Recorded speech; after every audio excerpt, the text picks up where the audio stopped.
¿Cómo están? Hoy estará con nosotros el actor, director y dramaturgo Federico Abril.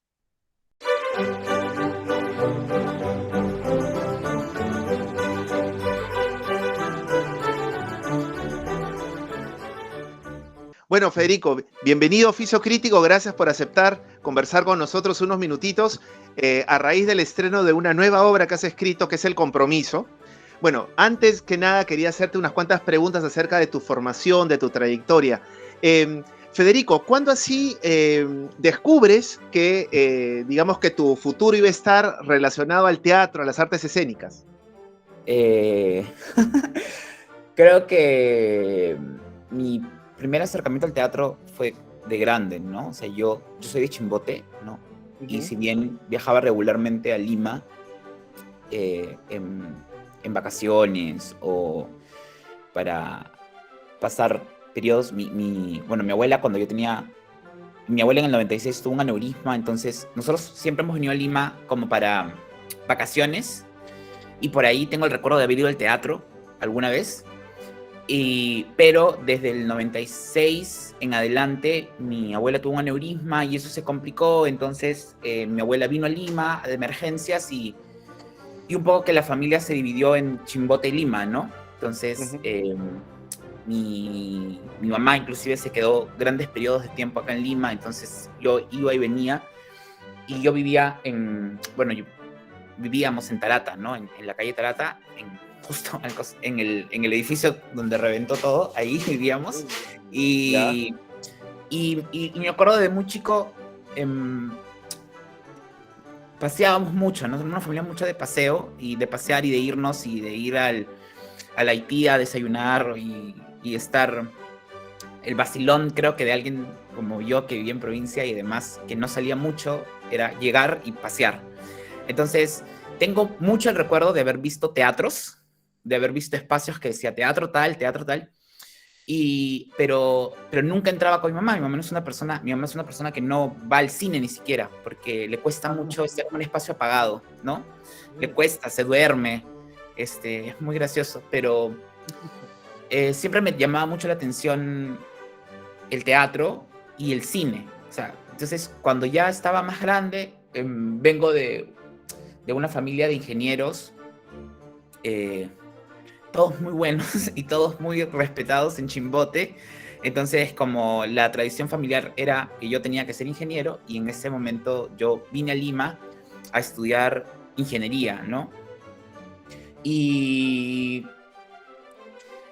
y me acuerdo que en la Universidad de Lima uno podía llevar algunos cursos de verano para como nivelarte. Entonces me pusieron el de matemáticas.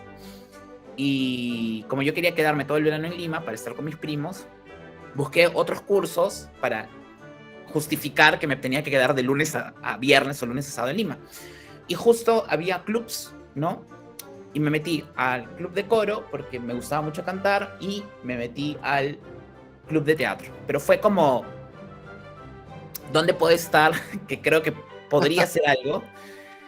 Y en el club de teatro conocí a Pilar Núñez y, y fue ahí donde como me impactó, ¿no? Me enamoré mucho de lo que hacía, pero en ese momento sentía que yo no era capaz de hacerlo, ¿no? O sea, no. Eh, y estuve en el club como unos 4 meses, 5 meses, y de ahí comenzó la universidad, entonces me dediqué por completo a estudiar ingeniería, Ujú. y al año yo decía, pero quiero volver a esto, ¿no? Y, y justo en ese momento a- mm, por más que por la historia, ¿no? Por la historia y decir que vivíamos en Tarate y que pasaba veranos, mi familia no era, no era una familia muy pudiente, que digamos, pero en un verano resultó que mi papá consiguió un trabajo y que teníamos algo de plata y dije, me voy a meter un taller, ¿no? A Claro. ver qué tal. Y en ese momento, cuando uno buscaba talleres, buscaba en el comercio, ¿no? O sea, era como en el periódico. Y Sí, había un sí. taller de Diego Lahoz, Franklin Dávalos y Gonzalo Rodríguez Risco, que en ese momento tenían espacio libre, que era la casa de Diego en Surquillo. Tenían ahí un espacio muy bonito. Y me metí, y yo tenía 17 años, ¿no? 17 años. Y fue a través del contacto con ellos en donde yo dije, esto que me gustaba, que creía imposible de hacer, lo puedo hacer. Y, y creo que a distinto de muchos artistas escénicos, mi primer gancho, o sea, lo primero con lo que me conecté fue con la escritura, ¿no? O sea, Gonzalo Rodríguez Risco vio que escribía y de pronto, como ahí fue donde se inició mi camino como dramaturgo, ¿no? O sea, Gonzalo vio algo allí y me invitó a continuar, a seguir buscando y de allí no he parado, ¿no? Entonces creo que a los 17, si bien no tenía claro que quería actuar o dirigir o producir o todas las cosas que, o enseñar las cosas que tengo haciendo, sí tuve claro que quería ser dramaturgo, ¿no? Correcto. Así que tú considerarías a Gonzalo Rodríguez Risco tu maestro, tu primer maestro, o en todo caso el más importante que has tenido como dramaturgo, ¿verdad? Sí, yo creo que como dramaturgo lo considero mi primer... Creo que es el primer eslabón en la cadena de una serie de maestros y maestras muy generosos que sigo hasta ahora teniendo, ¿no? Porque claro, a pesar de... No, ahora tengo 33 años y estoy contándote una anécdota de los 17. Entonces, no sé, soy administrador, pero soy malo en matemáticas inmediatas. Pero estamos hablando de casi más de 10 años de estudiar continuamente. Y creo que Gonzalo, ahora que yo soy docente, vio algo que yo veo a veces en mis alumnos y creo que tuve la suerte en ese momento de estar disponible a lo que él me ofreció, ¿no? Entonces absorbí todo lo que él me dio y en verdad sí, le agradezco mucho. Yo creo que sin Gonzalo es muy probable que hubiese descubierto la dramaturgia muy tarde, o sea, más adelante, ¿no? Claro, correcto. ¿Tú consideras que también el haber llevado cursos de actuación, o en todo caso porque tú también actúas y también diriges, ¿eso crees que es una ventaja para tu labor como dramaturgo o no crees que tenga nada que ver?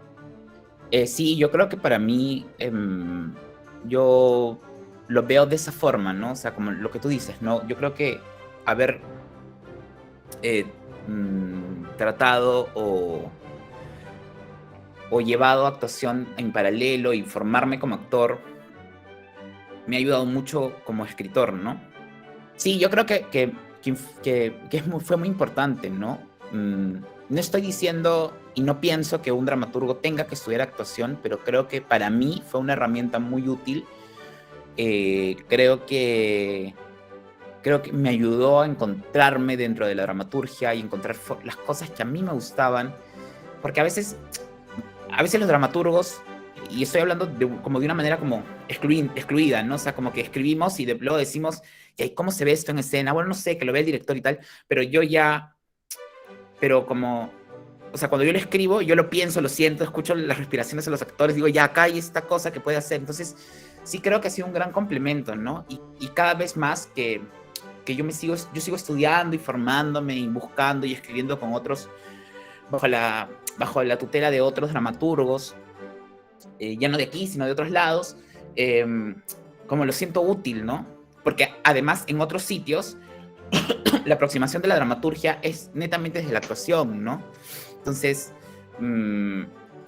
yo creo que para mí, yo creo que lo que te decía, ¿no? Yo creo que yo hubiese sido dramaturgo de todas maneras, pero creo que hubo algo a los 17 años que Gonzalo despertó y que hizo posible que haga lo que yo hago ahora, ¿no? Claro que sí. Federico, mencióname para ti cuáles son los 3 requisitos básicos que deba tener un buen dramaturgo. Poder contar una buena historia, ¿no?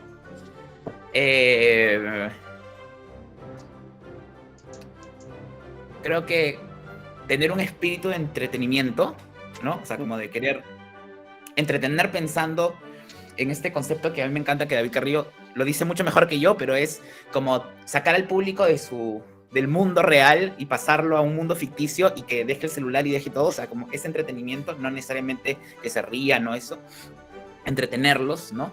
Y creo que es ser vulnerable. O sea, creo que es ser vulnerable, ¿no? O sea, tocar temas que te pongan un poco en jaque, ¿no? Correcto.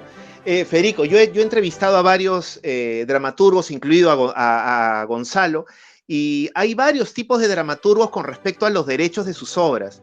Hay algunos dramaturgos que dicen, bueno, mi labor como escritor terminó cuando dejé de escribir la obra y ya pertenece al colectivo, que pueden hacer lo que quieran. Y hay otros dramaturgos que van a luchar y respetar cada coma, cada punto que tiene su texto. Digamos que en cuál de estos dos grupos te encuentras tú o de repente estás ahí en medio. ¿Cómo es tu caso?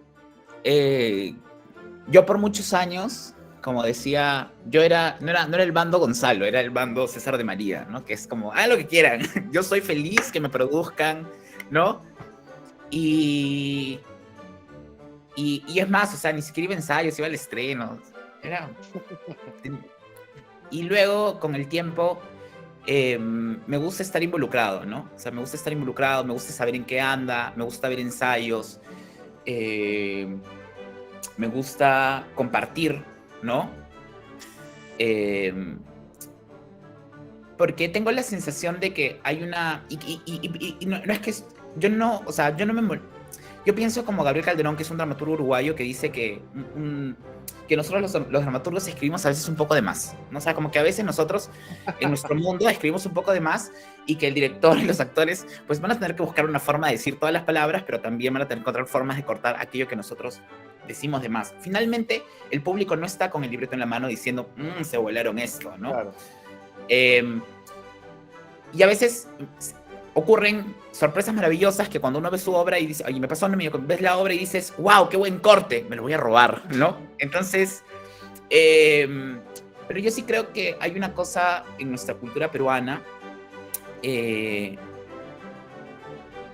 creo que cualquier artista escénico lo puede notar, y es que creo que la labor del dramaturgo es mucho más allá de un oficinista, ¿sabes? Entonces, como a mí me pasó de que por mucho tiempo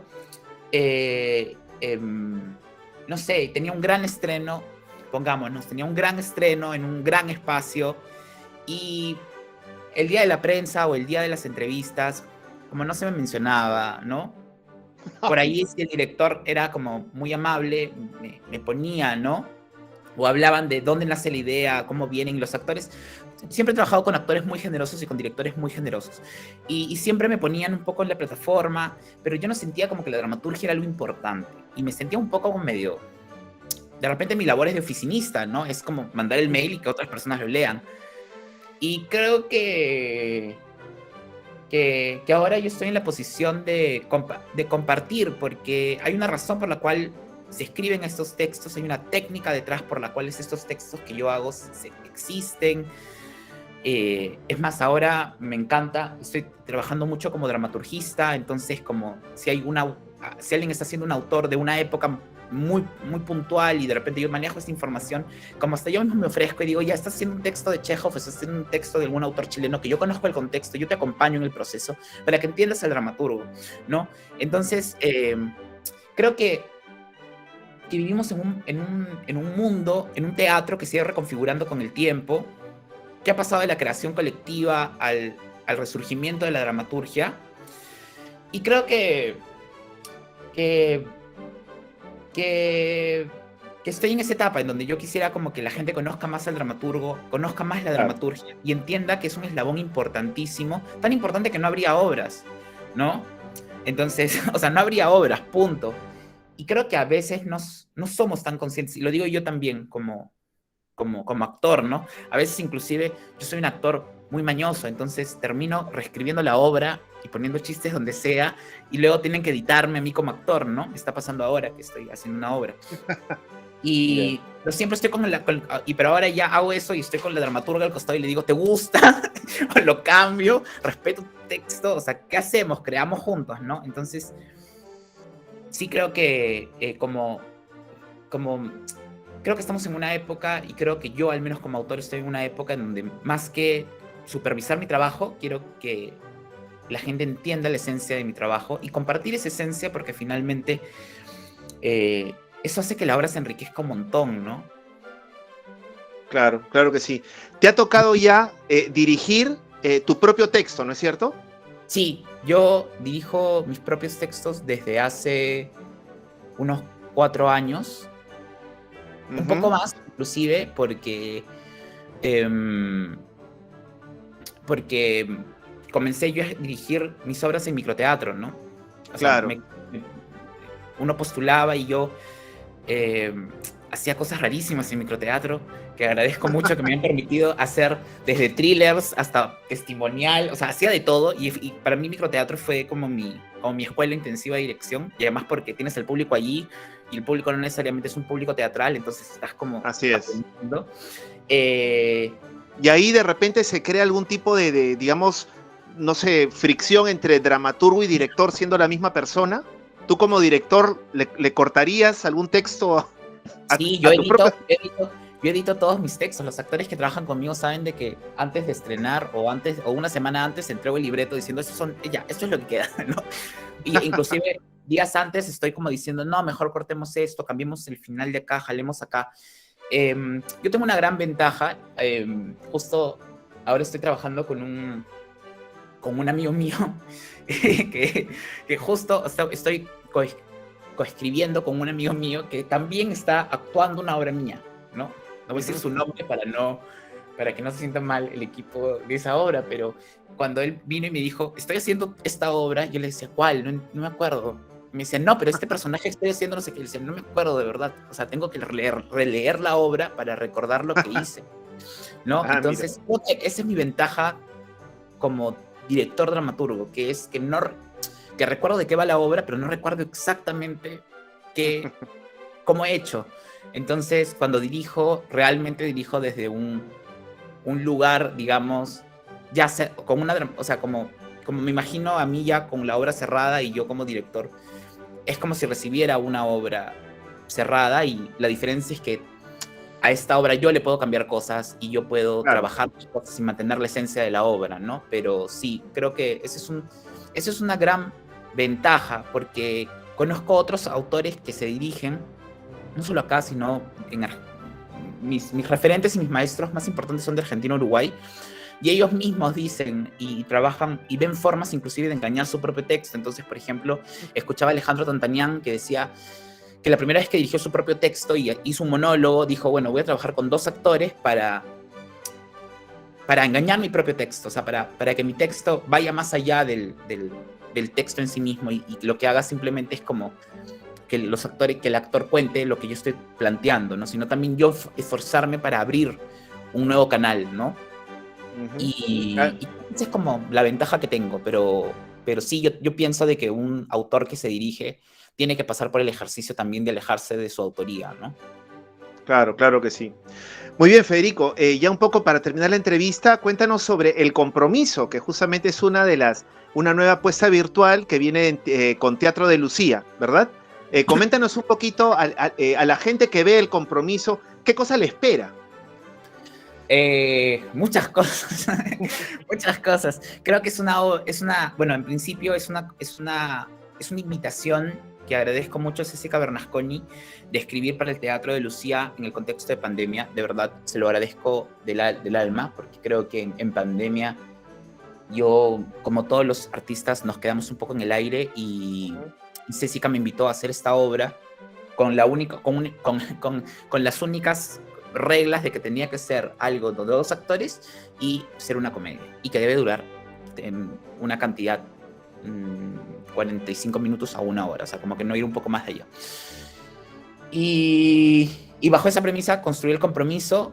El Compromiso es una comedia de una pareja que está encerrada, ¿no? Está encerrada en plena pandemia, no puede hacer otra cosa más que estar y convivir en este espacio, que resulta además ser este típico departamento joven hipster que tiene un ambiente y un cuarto, entonces no hay mucha escapatoria, ¿no? Y están ya un poco cansados, ¿no? Entonces comienzan a tratar de reanimar su vida sexual, ¿no? Que me pareció divertido, me pareció un poco también tabú y decirlo, ¿no? O sea, nosotros, la gente joven, también tenemos problemas en el tema sexual y esta pareja está tratando de revivir esta llama y plantean un juego, ¿no? Que es el juego de role-playing, que es hacer otros personajes para entrar para entrar a la habitación, ¿no? y florecer ese líbido sexual que está un poco yéndosele de las manos, ¿no? Y claro, en un principio les cuesta, ¿no? Como cualquier persona que entra a un juego y que no necesariamente es digamos, un actor, ¿no? Entonces, cuando la cosa se va desmoronando, los dos deciden hacer las cosas con compromiso, ¿no? O sea, como comprometerse al juego e ir hasta el fondo. Y claro, lo que pasa es que cuando vas a fondo tratando de ser otra persona para enamorar al otro o para conectar con el otro, las cosas también se pueden ir de las manos, ¿no? Y a estos personajes se les va de las manos y creo que es una comedia que como que no te da respiro. Creo que es muy divertida de un inicio a fin, creo que va de golpe. Escribirla ha sido como súper divertida porque es una obra que va a 1000 por hora, ¿no? Y además tengo la suerte, como lo puse la vez pasada en algún lado, pero es como si el universo me reconectara con David Carrillo, porque David es un director que además me conoce y que sabe cómo escribo y el ritmo en el que escribo. Y David leyó la obra y la entendió por completo. Entonces cuando yo miraba la obra decía, esta es la obra que yo construí, ¿no? Y es una obra que va toda mecha, ¿no? Con timing, como maneja David, y que claro, busca de alguna manera hablar de algo simbólico, fuerte, ¿no? Juvenil y a la vez entretener, pero con un nivel de garra y fuerza que creo que Emmanuel y Alicia logran con destreza. Y es un placer verlos, ¿no? Yo vi los ensayos y la verdad es que creo que es una obra que me gusta mucho, más allá de que le estoy ofreciendo como para que la gente la vea, pero que creo que desafía un poco lo que nosotros concebimos un poco como comedia, en el sentido de no son dos personajes pasándola mal, son dos personajes enredándose con cada cosa que dicen y la cosa no va a cambiar, ¿no? O sea, la cosa se va a poner peor y peor y claro, y con un equipo a uno, ¿no? Porque trabajar con Emmanuel, Alicia, David y Césica en la producción y todo el equipo del Teatro de Lucía ha sido maravilloso, ¿no? Claro que sí, correcto, muy bien. Federico, invita por favor al público que está viendo acá el Oficio Crítico, ¿desde cuándo va a estar disponible El Compromiso y cómo pueden adquirir sus entradas? Claro que sí, El Compromiso, una obra escrita por mí, dirigida por David Carrillo, con las actuaciones de Alicia Mercado y Emmanuel Soriano, y con la producción de Césica Bernasconi y el Teatro de Lucía. Es una obra virtual que se grabó en el Teatro de Lucía y que está disponible en la plataforma de Join Us. Ahí también se pueden comprar las entradas. Se estrena el 16 de agosto y es una página muy amable. Vas, compras y te dan inmediatamente un link de acceso con el cual puedes ver la obra, que está grabada desde el teatro y con una propuesta visual creo que muy particular y muy divertida, ¿no? Como el equipo humano que lo conforma. Por supuesto, ¿no? Son muy buenos actores y David Carrillo pues es un súper director. Federico, te agradezco muchísimo este tiempo, ha sido súper entretenido, muy informativa también la entrevista. Muchísimas gracias y estaremos pues ahí para ver El Compromiso. Tu despedida, por favor. No, gracias a ti, Sergio, por la labor que haces en el Oficio Crítico. Creo que si existe algún espacio teatral resiliente en online, es el Oficio. y nada, agradecerte por esta entrevista y nada, esperemos nos podamos encontrar en el teatro de nuevo. Claro que sí, estamos regresando de a poquitos, pero de todas maneras estaremos de vuelta. Un gusto, Federico. Cuídate mucho. Saludos. Chao, chao. Saludos. Gracias.